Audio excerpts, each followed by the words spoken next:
कि कर्नाटका सीईटी का रजिस्ट्रेशन किसको करना चाहिए, जो 20 फरवरी लास्ट डेट है। सबसे पहले अगर आप महाराष्ट्र में, अगर आपका होम स्टेट महाराष्ट्र है या फिर आपका अगर होम स्टेट कर्नाटका है तो आपको कंपलसरी है। बट नॉन कर्नाटका के जितने भी स्टूडेंट्स है और पेरेंट्स है वो ध्यान से सुने, अगर आप होम स्टेट के बाद में कर्नाटका को सेकंड ऑप्शन, थर्ड ऑप्शन के तौर पर देख रहे हैं, वहां पर आप एमबीबीएस या आयुष कोर्सेज के लिए, तो आपको वो फॉर्म भरना कंपलसरी है, जिसकी डेट 20 फरवरी तक है। अब उसके बाद में एक्सटेंड भी हो सकती है। अच्छा, जो नहीं फिलअप करेंगे, मैं दावे के साथ कहता हूं कि बाद में उनको भी मौका मिलेगा, लेकिन फिर वो चांस लेने से अच्छा है कि हम प्रिकॉशन ले लें और फॉर्म को फिलअप कर दें।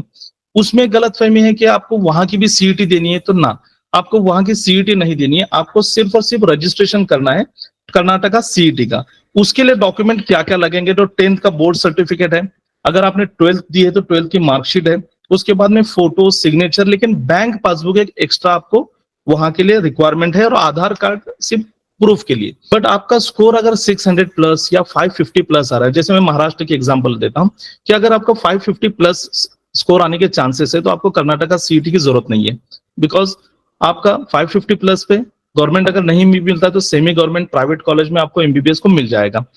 उसी तरह आयुष में अगर आपका 290 प्लस स्कोर आ रहा है तो फिर आपको महाराष्ट्र में ऑब्वियसली बीएमएस को एडमिशन मिलेगा।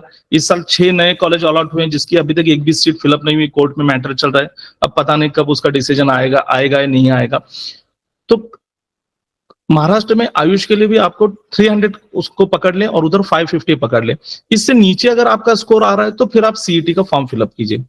सेकंड चीज, गवर्नमेंट कॉलेज में अगर आप एडमिशन लेना चाह रहे हैं तो आपको सीईटी का रजिस्ट्रेशन करने की, कर्नाटका सीईटी की जरूरत नहीं है। ऑल इंडिया काउंसलिंग से आप कर्नाटका के गवर्नमेंट कॉलेज में एडमिशन ले सकते हैं अगर आपका स्कोर 600 प्लस होगा।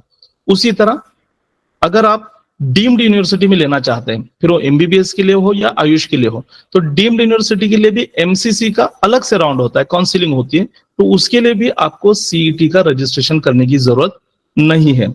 आपको सीईटी, कर्नाटका सीईटी का रजिस्ट्रेशन किस लिए करना है? कर्नाटका के प्राइवेट कॉलेजेस में एमबीबीएस का बजट स्टार्ट होता है 50 लाख से और एंड होता है 1 CR के आसपास प्राइवेट का, और डीम यूनिवर्सिटी का ऑब्वियसली 1 करोड़ से स्टार्ट होता है, 1.5 करोड़ तक जाता है। तो ये अगर आपका बजट और मार्क्स पर डिपेंड करता है, लेकिन मेरा सजेशन फुल एंड फाइनल यही रहेगा कि जितने भी ऑप्शंस होते हैं ना, उन ऑप्शंस को आप ब्लॉक करके रखिए। मतलब अगर आप सही में एमबीबीएस के लिए पता नहीं स्कोर कहाँ जाएगा, कट ऑफ कहाँ होगा, तो थोड़ा सा अगर आप, लेकिन अगर आपका बजट है तो। और सेकंड चीज, आयुष के लिए महाराष्ट्र में आपको अगर एडमिशन नहीं मिलता तो यहाँ जो मैनेजमेंट कोटा होता है, या फिर आप उसको कहेंगे इंस्टीट्यूट लेवल कोटा, वो मिनिमम 25 लाख रुपीज है आयुष के लिए भी, और वही फिर कर्नाटका में आपको 10 to 15 लाख में हो जाता है। तो फिर आयुष के लिए फिर आपको जरूरी है। तो ये हो गया कर्नाटका सीईटी से रिगार्डिंग। देखिए, जो भी पेड काउंसलिंग में आना चाहते हैं और चाह रहे हैं कि उनका फॉर्म हम फिलअप करें, तो उसके लिए ये जो फॉर्म है हमने ग्रुप पर शेयर किया हुआ है, ये आइडियल करियर सेंटर का एक डेमो फॉर्म है, सिंगल पेज का है। देखिए, ये इसकी आपने प्रिंट निकालनी है, और जितना कुछ मैंने बताया अगर आप इजीली खुद से भर सकते हैं तो बहुत अच्छा।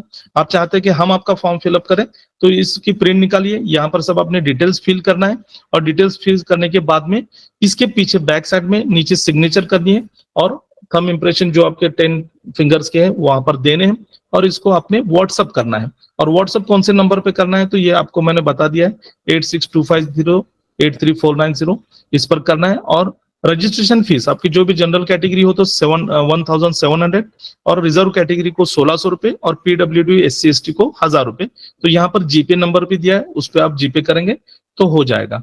तो ये फॉर्म आपने फिलअप करना है और भेजना है। इसके साथ में आप जब स्कैन फोटो वगैरह जो आपका है वो आपने भेजना है। तो इससे अगर आपको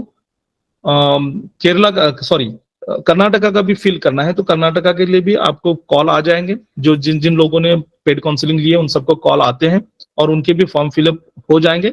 आपको टेंशन लेने की बिल्कुल भी जरूरत नहीं। 10th का बोर्ड सर्टिफिकेट, 12th की मार्कशीट अगर आपने दी होगी तो फोटो, सिग्नेचर तो आप भेज देंगे। बैंक पासबुक एक आपको भेजनी पड़ेगी अगर आपको कर्नाटका का भरना है।